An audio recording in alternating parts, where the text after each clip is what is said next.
Hello guys, myself Sonu Yadav and you all are welcome in your channel Beyond Imagination. So today I am going to start the next chapter of ninth class, and the chapter is force and motion. Basically, today we are going to learn what is the meaning of force and what is the meaning of motion. Basically हम लोग इस chapter में सारे points cover करेंगे which are important for our school exam point of view, and as well as हम लोग knowledge के point of view से भी इस चैप्टर को कवर करेंगे, because this is the very important chapter if you really want to do any preparation for any NEET और as well as for any IIT coaching. So that's why ये chapter एक बड़ा important role play करता है. So basically हम लोग इसको शुरू करते हैं विदाउट एनी फर्दर डिले.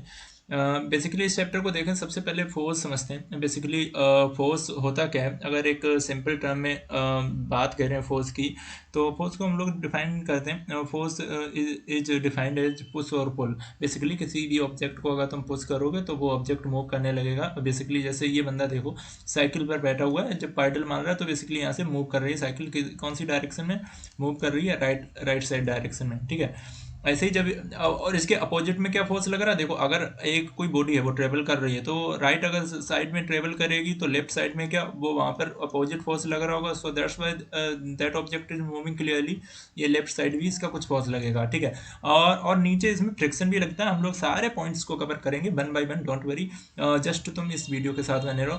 तो तुम्हारा देखो अगर कोई बॉडी मूव कर रहेगी देखो अगर इस राइट डायरेक्शन में कोई तुम्हारी बॉडी मूव कर रही, कोई ऑब्जेक्ट मूव कर रहा है, तो समझ जाना कि एक पीछे भी फोर्स लग रहा होगा भैया, जिसकी वजह से तुम्हारा कोई ऑब्जेक्ट या बॉडी मूव कर पा रही है.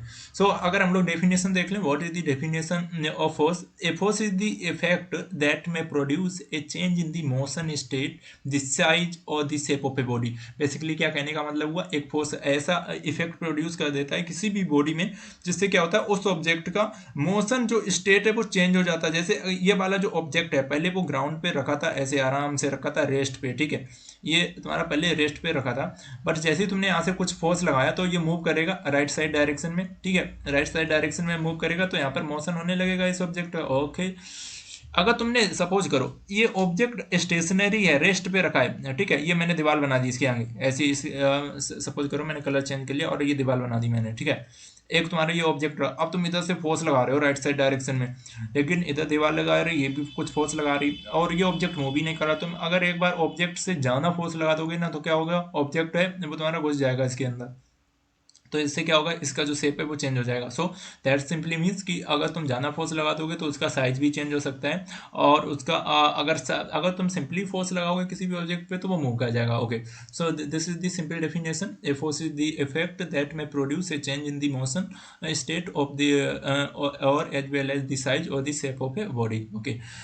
Moving further, a force is just a push और पुल. ठीक है. सिंपली अगर तुमसे कोई डेफिनेशन बोल दे तो तुम सिंपली बोल सकते हो ए force is just a push और पुल. ठीक है. इसको हम डिफाइन करें फोर्स इज, ऐसे तुम लिख भी सकते हो कि फोर्स को हम लोग डिफाइन करते हैं कि फोर्स इज डिफाइंड से लिख सकते हो वहाँ पर force is defined as push और पुल. ठीक है. पुश और पुल अगर तुम इतना भी बोल देते हो दैट विल बी सफिशिएंट. ठीक है. तुम्हारे मार्क्स मिलेंगे, कोई मार्क्स नहीं तुम्हारा कटेगा. ठीक है. इसकी टेंशन मत लेना. तो तुम्हारा सिंपली हो गया फोर्स. ठीक है. मूविंग फर्दर, अब देखो एन फोर्स के कुछ एग्जांपल है. जैसे एक ऑब्जेक्ट का वेट हो गया. ठीक है. इसमें तुम्हारे ऑब्जेक्ट का अगर वेट होगा तो उसका भी कुछ ना कुछ फोर्स होगा भैया. अगर तुम जैसे सपोज करो तुम लेक्चर देख रहे हो मेरा बैठ के, तो तुम्हारा भी कुछ फोर्स होगा. ठीक है. वो force basically right side left side direction में नहीं लग रहा है, लेकिन वो नीचे तो लग ही रहा है, ग्राउंड पे तो लगेगा ना, तो वो भी एक फोर्स लग रहा है कहीं पर. Tension in A rope, that is also the example of force. Friction. ठीक है. जैसे पीछे वाला एग्जांपल दिखाएं, अगर यहाँ पर ये साइकिल चल रही है, तुम्हारा जो अपोजिट फोर्स लग रहा है, तो इसका जो ग्राउंड पे देखोगे ना तो ग्राउंड पे बेटा ये तुम्हारा फ्रिक्शन ही लग रहा है. देखो जो ये फोर्स लग रहा है ना, ये नीचे ये तुम्हारा फ्रिक्शन है. ठीक है. तो वो भी हम लोग देखेंगे. Attraction between an electron and proton is also a force, because तुम्हारे दोनों के चार्जेस अलग होते हैं इलेक्ट्रॉन एंड प्रोटॉन के. ठीक है. इलेक्ट्रॉन तुम्हारा नेगेटिव होता है और तुम्हारा प्रोटॉन पॉजिटिव होता है. या अगर इलेक्ट्रॉन तुम्हारा नेगेटिव प्रोटॉन तुम्हारा पॉजिटिव है, इलेक्ट्रॉन नेगेटिव प्रोटॉन पॉजिटिव है, तो पॉजिटिव नेगेटिव क्या होते हैं, अट्रैक्ट होते हैं ना. ये तुम्हारे चार्जेस की अगर बात करें. ठीक है. तो सिंपली तो यहाँ पर भी अट्रैक्शन फोर्स लगेगा, तभी तो वो एक दूसरे की तरफ मूव करेंगे. Okay.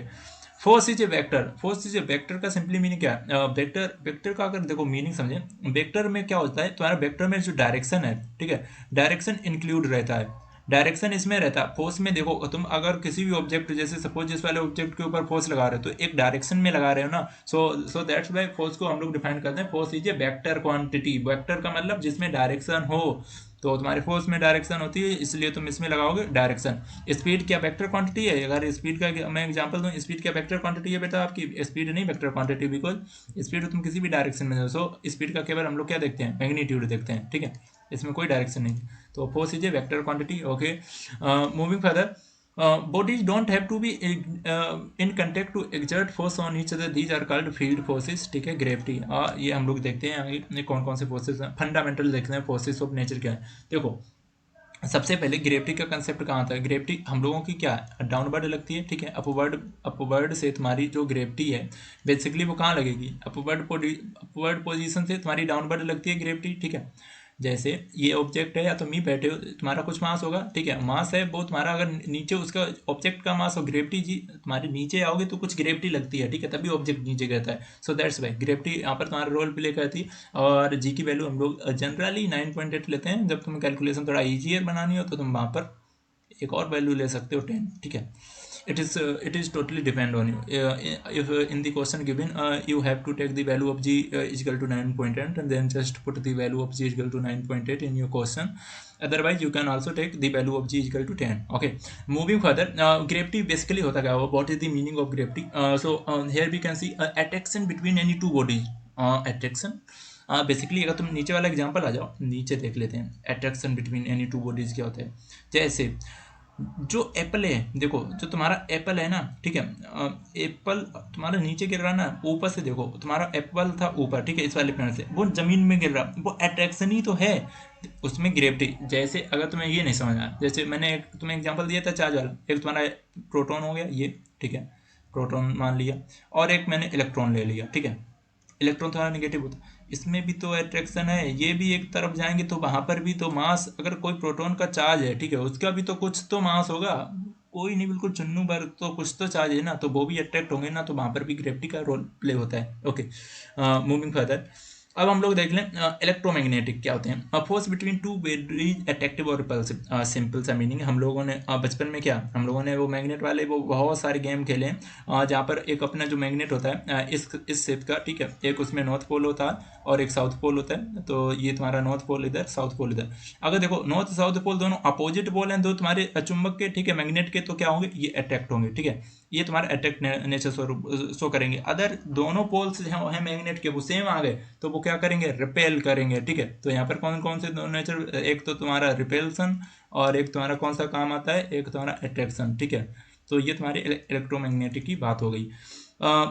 Weak nuclear force responsible for radio active decay, देखो जो वीक सबसे ज़्यादा जो कमजोर फोर्स लगता है वो तुम्हारे रेडियो एक्टिव डिके, जो तुम्हारे एलिमेंट्स होते हैं या मटेरियल्स होते हैं, कंपाउंड्स होते हैं, उसमें लगता है। स्ट्रॉन्ग न्यूक्लियर फोर्स तुम्हारा जैसे प्रोटॉन्स एंड न्यूट्रॉन्स, तभी तो तुम्हारा इसमें जो चार्ज लगता है वो बहुत ज़्यादा लगता है, ठीक है। तभी लाइट हाइट का तुम पकड़ना तो आई ऐसा झटका मारेगा ना, तुम जिंदगी में झूमते रहोगे फिर। तो सबसे ज़्यादा जो स्ट्रॉन्ग न्यूक्लियर फोर्स होता है वो बेसिकली तुम्हारा प्रोटॉन्स एंड न्यूट्रॉन्स में लगता है। देखो जो 4 फंडामेंटल इंटरेक्शंस हैं वो तुम्हारा एक ग्रेविटी है, यहाँ पर तुम्हारा वीक न्यूक्लियर फोर्स इन्होंने एग्जांपल में दिखाया है, तुम्हारा स्ट्रॉन्ग दिखाया है इलेक्ट्रोमैग्नेटिक, और तुम्हारा जो सबसे ज़्यादा स्ट्रॉन्ग होता है वो तुम्हारा चार्जेस में होता है, ठीक है, जो तुम्हारा यहाँ पर इन्होंने बताया होल्स क्वार्क्स चार्ज, चार्जेस मतलब तुम इलेक्ट्रॉन प्रोटॉन मान लो, उसमें सबसे ज़्यादा चार्ज है, जो अट्रैक्शन होता है तुम्हारा वो बहुत ज़्यादा हाई होता है, ठीक है। मूविंग फर्दर, फंडामेंटल से देख लिया, हम लोग देखते हैं अरे जो गैलीलियो होते हैं ना भैया, इन्होंने ये सब चीज़ें डिस्कस की थी, इन्होंने इनकी खोज की थी, इन्होंने पहले इनके दिमाग में ऐसे ये बैठे थे, तो इनके दिमाग में एक आइडिया आया कि इन्होंने सोचा कि यार अगर ऐसा ऐसा कर लें तो क्या होगा। इनके दिमाग में एक एक्सपेरिमेंट आया, उन्होंने कहा, ये कहते हैं कि इन्होंने पहले क्या है, इनके दिमाग में जो idea, this thought experiment leads to Newton's first law, और जो आइडिया आया था तो वो न्यूटन ने इस आइडिया को इन्होंने क्या किया, न्यूटन ने अपना फर्स्ट लॉ बना दिया, ठीक है, जो गैलीलियो को आया। उन्होंने कहा देखो सबसे पहले हम लोग क्या कहते हैं, अगर फ्रिक्शन को अगर हम लोग एलिमिनेट कर पाएँ, एलिमिनेट का मतलब जैसे कोई एक बॉडी है, ठीक है, जैसे ये मैंने अब एक बॉल ले ली, ठीक है, ये तुम्हारी बॉल है सिंपली, ये ग्राउंड पे है, ठीक है। जब तुम्हारी ये बॉल पे तुम इधर से फोर्स लगाओगे लेफ्ट साइड डायरेक्शन से राइट साइड डायरेक्शन, तो ये बॉल है तुम्हारी ऐसी मूव होगी, ठीक है। बॉल यहाँ पर आ गई सपोज करो, तो नीचे चलती हुई जाएगी, तो फोर्स कुछ अपोजिट डायरेक्शन में फोर्स लगेगा, तभी बॉल मूव कर रही, क्योंकि ग्राउंड के रिस्पेक्ट में मूव कर रही है। बट इनके दिमाग में एक आइडिया कि भैया अगर जो तुम्हारी बॉल है जो ग्राउंड पे चल रही है, उसको क्या करें, वहां से ग्राउंड को ही हटा दें, मतलब जो बॉडी तुम्हारी ट्रेवल करेगी ना, वो तुम्हारी कैसे करे, फ्रिक्शन लेस हो जाए, तो फिर मज़ा आ जाएगा ना भैया। अगर तुम्हारी बॉडी, अगर तुम सपोज करो, ये सोचो, अगर किसी भी ऑब्जेक्ट या बॉडी से हम लोग नीचे से जो उसका ग्राउंड है, अगर वो फ्रिक्शन ना हो, तो तुम्हारे अगर फ्रिक्शन नहीं होगा बेसिकली, तो तुम कोई भी चीज़ में जितना फोर्स लगा दोगे एक बार, तो वो मूव भी करती रहेगी हमेशा, वो रुकने का नाम ही नहीं लगी। क्योंकि रुकती कोई चीज़ कभी है, कोई ऑब्जेक्ट कब रुकता है, जब उसमें क्या होता है, फ्रिक्शन फोर्स लगता है, कोई अपोजिट फोर्स लगेगा तभी तो बॉडी रुकती है। अगर ऐसा हो जाता, अगर ऐसा पॉसिबल होता, तो फिर वो बॉडी तुम्हारी मूव करती रहती है। अगर जहाँ पर तुम्हारा ये अपोजिट फोर्स या फ्रिक्शन फोर्स नहीं लगता, तो वही ये सोच रहे हैं, उनके दिमाग में भी एक आइडिया आया, इन्होंने सोचा कि पहले हम लोग क्या ले लेते हैं, जो तुम्हारा फ्रिक्शन है उसको एलिमिनेट करने के इन्होंने कुछ तरीके बताए। उन्होंने क्या सोचा, पहले क्या करते हैं, जो इनिशियल हाइट होती है वो इक्वल कर देते हैं फाइनल हाइट की। जैसे सपोज करो यहाँ से वो एक ऑब्जेक्ट जो है वो इनकी यहाँ से इनिशियल को तुम्हारे मतलब शुरुआत वाली पोजीशन मानते हैं, और ये तुम्हारी फाइनल है, ठीक है। तो इन्होंने कहा जो इनिशियल वाली है जहाँ से बिगिनिंग हो रही है, ठीक है, बिगिनिंग हो रही है सिंपली, अब उसकी जो हाइट है और जो फाइनल वाली हाइट, पहले उसको बराबर रखते हैं, ठीक है। पहले उसको क्या रखेंगे, बराबर रखेंगे, ठीक है, सो दैट कि नीचे जो उन्हें गैप है वो गैप मिल जाए, ठीक है। अगर ऐसा ना करते, वो हाइट बराबर ना रखते, तो सिंपली क्या हो जाता, तो सिंपली जो बॉल है वो तुम्हारी ऐसी जाती फिर ऐसी जाती, ठीक है। तो सिंपली उन्होंने कहा पहले हाइट बराबर रखेंगे, ठीक है। फिर उन्होंने क्या किया, हाइट को इक्वल करने के लिए उन्होंने कुछ इस तरीके का डायग्राम बनाया। उन्होंने कहा ये बॉडी है, इतना फोर्स लगाएंगे कि जो बॉडी है सीधी यहाँ पर जाए, ठीक है। ऐसा इन्होंने करके भी देखा। With a steep angle of a ball will roll in a small distance to attain the original height. उन्होंने कहा अगर तुम्हारे देखो, अगर यहाँ से ये सपोज करो, अगर यहाँ से तुम्हारा फ्रिक्शन हट जाए इस बॉडी में, जैसे तुम यहाँ से फोर्स लगा रहे हो, यहाँ से जैसे ही फ्रिक्शन हटा तो तुम्हारी बॉडी सीधी जाएगी ऐसे, देखो ये वाले इस वाली हाइट से, सेकेंड वाले फिगर में देखो इस वाले हाइट से। अब नीचे देखो, यहाँ पर अगर फ्रिक्शन बिल्कुल ही हटा दें तो बॉडी पर इसकी तो ज़रूरत ही नहीं, ये देखो ये बॉडी तुम्हारी जो जा रही ना ये ऐसी ही जाए, अगर बट ऐसा पॉसिबल नहीं है, बिकॉज फ्रिक्शन तो लगेगा यार, बॉडी तो नीचे गिरेगी, क्योंकि उसमें भी कुछ तो mg होगा। जो बॉल या तुम कोई भी ऑब्जेक्ट फेंक रहे हो तो फोर्स लगा रहे हो, तो उसमें mg होगा, तो वो एक टाइम पर तो आएगा विद रिस्पेक्ट टू अर्थ या तुम्हारी सरफेस कोई भी होगी। तो बेसिकली अगर फ्रिक्शन हटा दिया जाए तो तुम सोचो कैसा कैसा होता, एक बॉडी पे फोर्स लगाते वो सीधी चली जाती इनफाइनाइट टाइम्स के लिए, इनफाइनाइट डिस्टेंस के लिए, मूव भी करती रहती, वो रुकती ही नहीं कभी। बट फ्रिक्शन लगता है, अपोजिट फोर्स लगता है, सो दैट्स वाई जो बॉडी की जो डायरेक्शन होगी वो बेसिकली कैसी आएगी, ये देखो नीचे ये वाला जो दिखाया ना ऑब्जेक्ट, ये वाला ऐसा, ओके।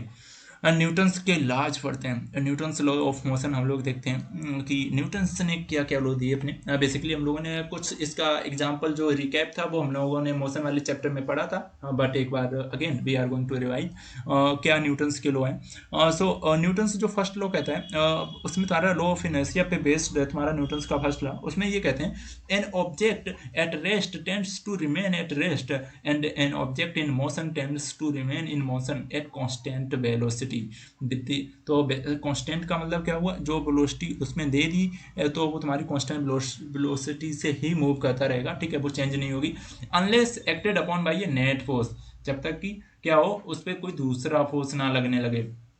बेसिकली इन जो न्यूटन्स का फर्स्ट लॉ है उन्होंने कहा जैसे एक ऑब्जेक्ट है, नीचे नीचे समझो नीचे, ठीक है, एक ऑब्जेक्ट है, यहाँ से कोई शेप मुझे मिल सकता है, कोई शेप ओके, मैं इधर से कोई शेप ले लेता हूँ,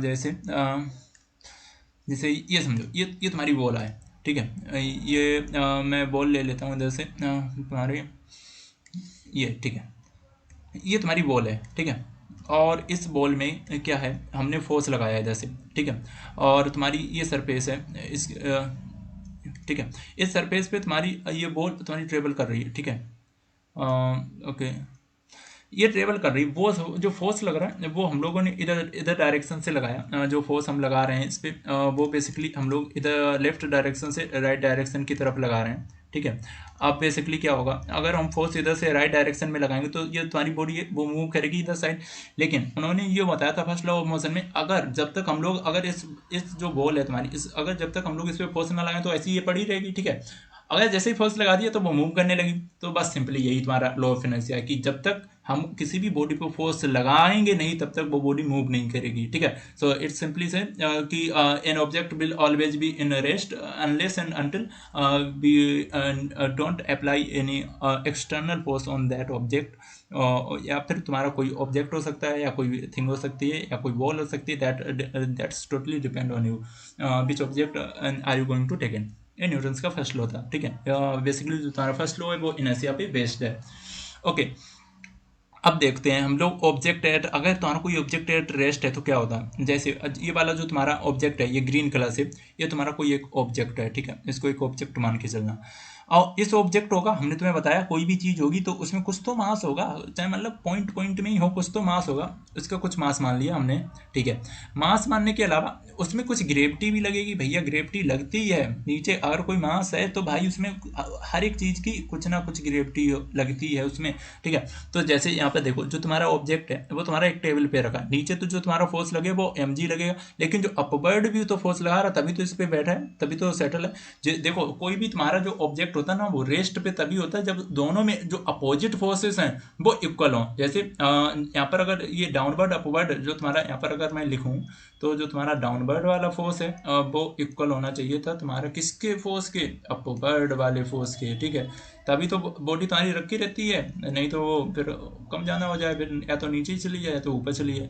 तो डाउनवर्ड जितना फोर्स लगेगा उतना ही अपवर्ड फोर्स लगेगा। तो देखो mg अगर नीचे पॉजिटिव में लग रहा है तो जो mg ऊपर लगेगा वो बेसिकली कैसा, माइनस में लगेगा, ठीक है।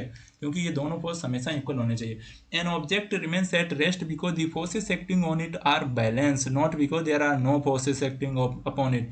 फोर्सेस बैलेंस हैं, इस वजह से ये ऑब्जेक्ट रखा है। अगर बैलेंस ना फोर्सेस हो तो फिर बेसिकली क्या हो, ये फोर्स यहाँ पर ऑब्जेक्ट हमारा रहे नहीं, नीचे आ जाए, ठीक है।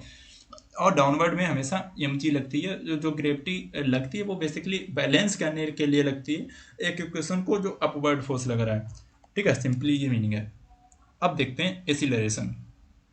एसिलरेशन क्या होता है? Acceleration is the rate of change in velocity, ठीक है। एसिलरेशन से क्या होता है, जो तुम्हारी स्पीड है किसी भी कार की, किसी भी ऑब्जेक्ट की, वो चेंज होती है। अगर वो चेंज होगी तो क्या होगा, जो चेंज इन स्पीड है, स्पीड तुम्हारी चेंज हो जाएगी। एसिलरेशन तुम देखते हो ना गाड़ी में, जितना एसिलरेशन है वो गाड़ी उतनी तेजी से भागती है, ठीक है। अगर तुम्हारे एसिलरेशन है वो तुम चेंज करोगे, तुम्हारी तो जो वेलोसिटी है वो तो कमी होगी, स्पीड तुम्हारी क्या होगी, वो चेंज हो जाएगी। स्पीड मतलब magnitude.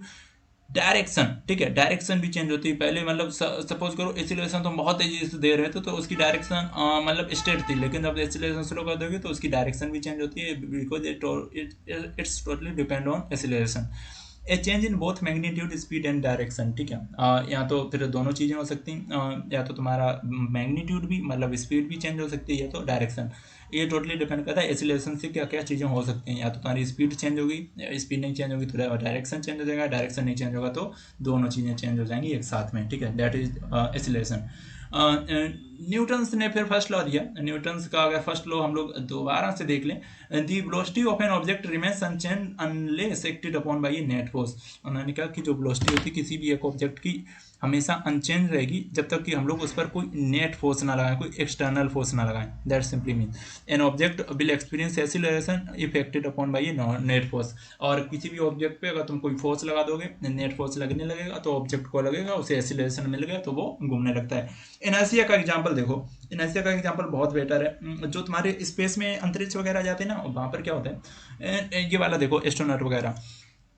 An astronaut in outer space will continue drifting in the same direction at the same speed indefinitely until acted upon by an outside force। Basically क्या होता है, जो तुम्हारा स्पेस होता है वहाँ पर क्या होता है, वहाँ पर ग्रेविटी तुम्हारी कैसी होती है, ग्रेविटी वहाँ पे शून्य होती है, ठीक है, जीरो होती है।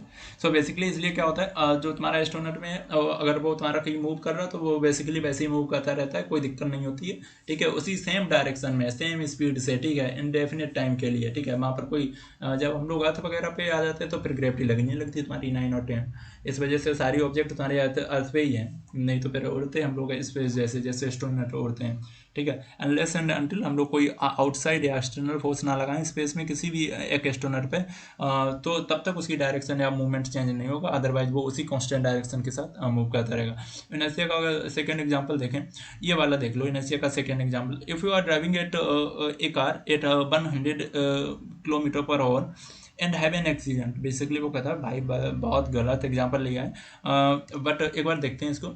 इन्होंने क्या कहा कि एक तुम कार चला रहे हो, ठीक है, और वो कार की जो स्पीड है वो स्पीड इन लोगों ने लेके रखी है 100 किलोमीटर पर आवर, ठीक है, 100 किलोमीटर पर आवर।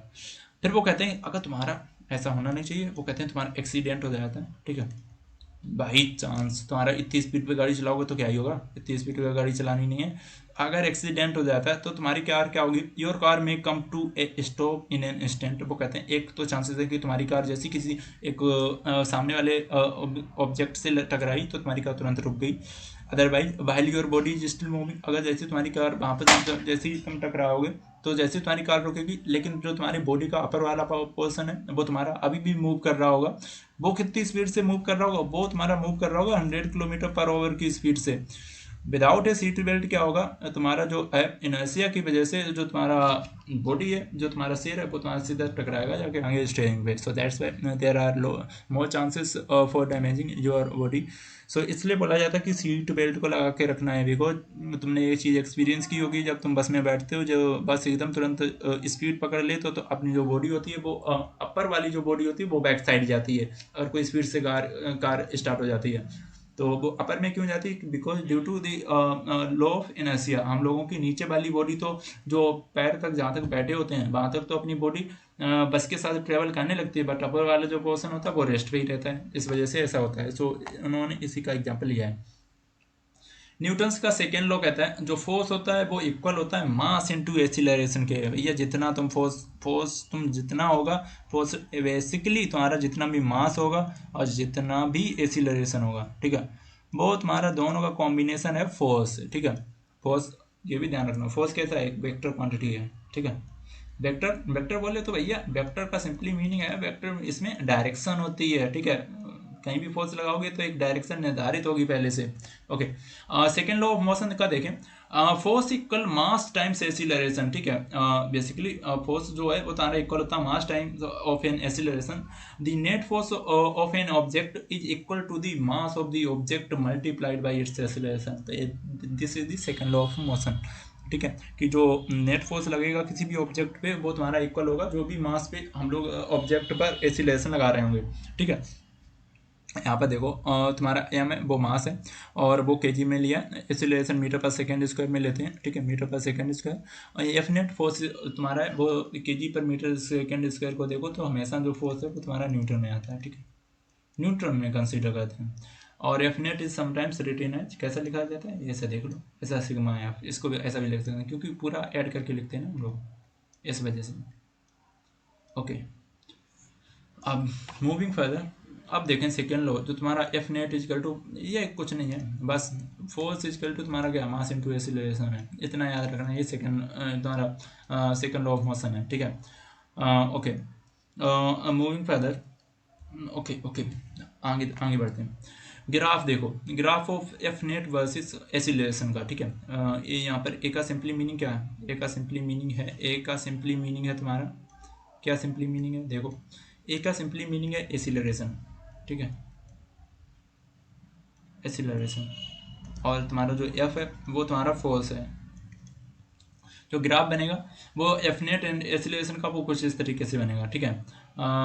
जो तुम्हारा क्या है इसमें, in the lab various non forces are applied one at a time, तुम्हारा फोर्स इतना इतना फोर्स लगाया गया और डाटा निकाला गया कि जो तुम्हारा एफ नेट होता है एंड जो एक्सीलरेशन होता है वो डायरेक्टली प्रोपोर्शनल होते हैं, ठीक है। और ये दोनों कैसे होते हैं, F net is directly proportional to acceleration, ठीक है, ऐसा बोला है इन्होंने, ठीक है। तो दोनों का जो पॉइंट्स आएंगे वो तुम्हारे लीनियर आएंगे, एक लाइन पर आएंगे, ठीक है, जो यहाँ पर दिखाया गया। मास ऑफ स्लोप देखो, फोर्स एक्सीलरेशन का मास देख लो, जैसे सिंस स्लोप अगर तुम जो तुम्हारी स्लोप है वो धीरे धीरे राइज कर रही है, राइज का मतलब ऊपर जा रही, देखो धीरे धीरे इंक्रीज हो रही यहाँ पर, ठीक है, इंक्रीज कर रही। और जो तुम्हारा जो स्लोप होता है वो बेसिकली हम लोग इसको डिनोट करते हैं delta F by delta A से, ठीक है, स्लोप के लिए हम लोग डेल्टा एफ करते हैं। और जो स्लोप होती है वो तुम्हारी इक्वल होती है टू दी मास, ठीक है।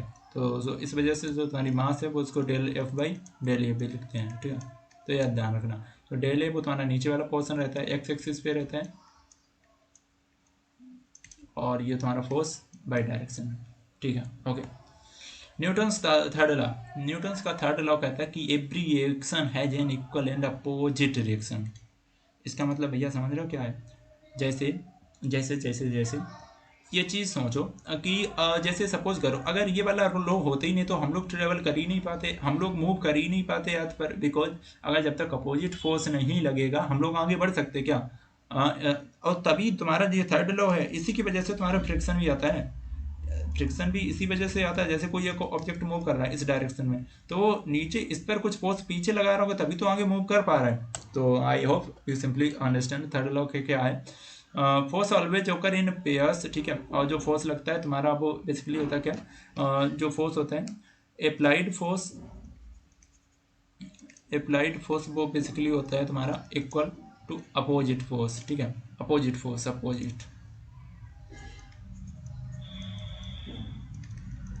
अपोजिट फोर्स, ये सिंपली मीनिंग है इसका। Okay, moving further, action and reaction example. इन्होंने बहुत सारे एग्जाम्पल लिए, जैसे एक एग्जाम्पल तुम्हें बताएं, if you hit a tennis ball with a racket the force on the ball due to the racket is the same as the force on the racket due to the ball except in the opposite direction, ठीक है। इन्होंने बात की है कि अगर तुम एक टेनिस बॉल पे जितना फोर्स लगाओगे तो वो उतनी ही फोर्स जो तुम्हारी बॉल है वो टेनिस पर भी लगाती है, तभी वो बॉल है तुम्हारी मूव कर पाती है। एक एग्जाम्पल और उन्होंने लिया है, if you fire A rifle, जैसे जब किसी बंदूक से गोली चलती है तो जो बुलेट है वो इतनी स्पीड से निकलती है तभी तो थोड़ा सा झटका मारती है ना गन, बिकॉज ये वहाँ पर कौन सा फोर्स लग रहा है, ये थर्ड लॉ मोशन वाला, third law third law of motion. Because होता क्या है, वो बहुत स्पीड से जब तुम्हारी बुलेट निकलती है तो वो उतने उतनी फोर्स पीछे भी लगाती है, सो दैट्स वाई जो तुम्हारे गन होती है वो बैक करती है, पुश बैक करती है पीछे side, the rifle backward just as hard as the rifle pushes the bullet forward. So basically that's the simple rule and simple law depend on Newton's third law. Third law basically है क्या, every action has equal and opposite reaction on that particular scenario. Okay, there is a more example. In this example, they are saying if you drop an apple, the earth pulls on the apple just as hard as the apple pulls on the earth. Basically उन्होंने कहा कि जैसे तुम एक Apple को ऊपर से जब नीचे ड्रॉप करते हो तो अर्थ भी उतनी ही तेज़ी से उस एप्पल को खींचती है, जितना हार्ड एक जो एप्पल है वो खींचता है अर्थ को अपनी तरफ, ठीक है। तो बेसिकली जब कोई एक ऑब्जेक्ट तुम्हारा नीचे गिर रहा है अर्थ की तरफ, ठीक है, तो जितनी अर्थ फोर्स लगा रही है इसको अट्रैक्ट करने के लिए उतनी जो तुम्हारा एप्पल है बेसिकली ये भी फोर्स लगाता है कि अपनी तरफ ये अर्थ आ जाए, सो दैट्स वाई वो नीचे इसमें गिर जाता है आके। ओके, मूविंग फर्दर, अर्थ और एप्पल, तुम इन दोनों का एग्जांपल लिया। यहाँ पर थर्ड लॉ ऑफ मोशन को थोड़ा सा सिंप्लीफाई समझने के लिए इन्होंने लिया, जैसे उन्होंने बताया कि जो एप्पल का वेट है अब वो तुम्हारा इक्वल होना चाहिए force exerted by earth on Apple, ठीक है। उन्होंने बताया वो 3.92 न्यूटन है, तो बेसिकली जो फोर्स एक्सर्ट होगा एप्पल का ऑन अर्थ पे 3.92 होगा, मैं पीछे बता दूंगा, सिंपल वही कहानी है। अर्थ एप्पल का और फिर देख लेते हैं थोड़ा सा। अगर देखें जो फोर्स है फ्रॉम अर्थ ऑन एप्पल कितना लगेगा, force from earth on Apple वो बेसिकली लगेगा मास इनटू एक्सीलरेशन, और जो फोर्स है from Apple on earth in magnitude वो भी तो मास इनटू एक्सीलरेशन लगेगा भैया। अगर फोर्स को हम लोग फ्रॉम एप्पल से कंपेयर करें ऑन अर्थ का तो भाई अर्थ का भी तो कुछ मास है, अर्थ का कुछ मास है तो कुछ उसकी भी एक्सीलरेशन है, ऐसे दोनों का जो फार्मूला होगा सिंपल सेम होता है, तभी तुम्हारा जो एप्पल है, ठीक है, ये एप्पल वो तुम्हारी अर्थ की तरफ कैसा करता है, मूव करता है, तभी वो अर्थ की तरफ आता है, ठीक है। ये तुम्हारी अर्थ है काफ़ी बड़ी सी। ओके, अब हम लोग देखते हैं example lost in space. Lost in space का सिंपल सा मीनिंग ये है बेटा, देखो लॉस्ट इन स्पेस का अगर हम लोग बात करें जैसे तुम्हारे जो ये होते हैं सैटेलाइट्स वगैरह, ठीक है, बेसिकली इसमें क्या होता है, सैटेलाइट्स तुम्हारे एक जैसे ये प्लेनेट मान लो, ठीक है, इसके चारों तरफ क्या ट्रेवल करते हैं, ठीक है, इसके चारों तरफ ये क्या कहते हैं, ट्रेवल करते रहते हैं, ठीक है। सपोज करो क्लॉक बाई डायरेक्शन में कर रहे हैं, ठीक है, डायरेक्शन कैसी है, डायरेक्शन मान लो क्लॉक वाइज। बेसिकली होता क्या है यहाँ पर जब ये क्लॉक बाय डायरेक्शन में ट्रेवल कर रहे होते हैं वहाँ पर स्पेस में तुम्हारी ग्रेविटी जीरो होती है, ठीक है। ग्रेविटी कैसी मान के चलते हैं, ग्रेविटी वहाँ पर जीरो होती है, जीरो होती तो अगर एक स्पीड में इसको छोड़ दिया गया, जो भी तुम्हारी सैटेलाइट है, तो वो मूव करती रहेगी, मूव करती रहेगी, मूव करती रहेगी, अनलेस एंड अनटिल वहाँ पर कोई खराबी ना हो। जैसे ही वहाँ पर कोई अपोजिट फोर्स लगेगा या कोई एक्सटर्नल फोर्स लगेगा, तो वो यहाँ से निकल के अपनी डायरेक्शन चेंज कर लेगी। तो भाई समझाया गया कि जो तुम्हारे कोई भी जो तुम्हारी सैटेलाइट वगैरह होती है वो बेसिकली होती कैसे है।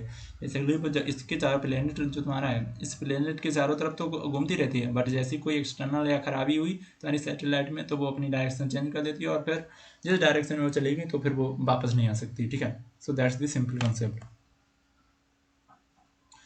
स्विमिंग, ठीक है, अब स्विमिंग वाला देखें। स्विमिंग वाला भी बेसिकली तुम्हारा थर्ड लॉ ऑफ मोशन पे है, बिकॉज यहाँ पर तुम देखो, जब हम लोग स्विमिंग करते हैं, ठीक है, तो हम लोग हाथों से क्या करते हैं, वाटर को रिमूव करते हैं। जो हम लोग वाटर को रिमूव करते हैं तो स्पेस बना रहे हैं, ठीक है, मतलब हम लोग आगे बढ़ने के लिए जब वाटर को निकाल रहे हैं ना, तो वाटर भी तो फोर्स लगाना, इसकी वजह से हम लोग मूव कर पाते हैं। सो दैट्स तुम्हारा totally depend on the third law of Newton, कि जब तुम स्विम करते हो तो वाटर को जब हम लोग पुश करते हैं ना, ठीक है, तो ये हमारी जो बॉडी है उसको भी पुश करता है। सो that's Y in the forward direction हम लोग मूव कर पाते हैं आगे की तरफ। एग्जाम्पल है स्लैम डंक, देखो ये भी उन्होंने एग्जांपल दिया कि the player exerted A downward force against the earth.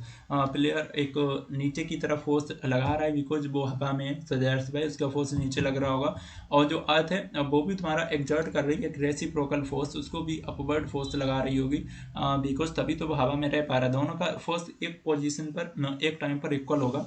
So that's why this person is in air, otherwise दोनों का नेट फोर्स इक्वल ना होता तो ये पर्सन इतना ऊपर उड़ ही नहीं पाता। ठीक है, तो वो इतनी स्पीड से नीचे कूदा होगा कि जो दोनों का नेट फोर्स है वो बेसिकली एक जगह पर क्या हो गया, इक्वल हो गया।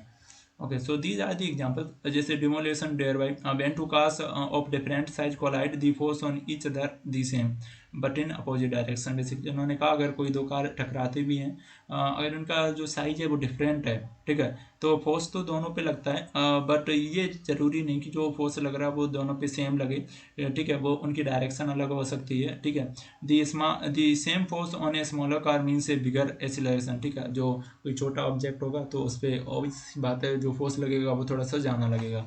ठीक है, तो बिकॉज फोर्स ज़्यादा लगने का मतलब क्या, फोर्स का फार्मूला क्या है अपना, मास इंटू एक्सीलरेशन, मतलब मास भी तो मैटर करता है यार। ओके, अब हम लोग देखें what is net resultant force, कि नेट रिजल्टेंट फोर्स क्या होता है। अगर हम लोग इसको देख लें, इसको देख के फिर हम लोग सेकेंड लेक्चर में इस बार पूरी यूनिट को ख़त्म कर देंगे। नेट रिजल्टेंट फोर्स देखें, जैसे when more than one force acts on a body the net force is the vector combination of all forces. वो कहते हैं कि अगर एक किसी भी बॉडी है, जैसे ये वाली बॉडी ले लो, ठीक है, ये ऑब्जेक्ट है, अगर यहाँ पर एक से ज़्यादा फोर्स लग रहे हैं तो जो एफ नेट फोर्स होगा वो बेसिकली कॉम्बिनेशन होता है सभी फोर्सेस का।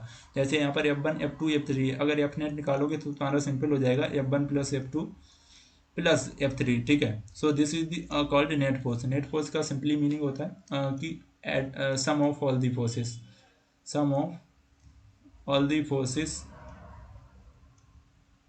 इन ए पार्टिकुलर ऑब्जेक्ट। ठीक है, that is called the net force. जितना अगर बहुत सारे किसी भी एक ऑब्जेक्ट पर बहुत सारे there are multiple forces acting on a single object, then the net force will be the addition and the sum of all the forces which are acting on a object. So that's the simple meaning of net force. Okay, so thank you guys for today. हम लोग इस chapter को यहीं तक रखते हैं and we will see you in another video where we cover all the topics, rest of the topics of this chapter. ठीक है, till then bye bye, take care.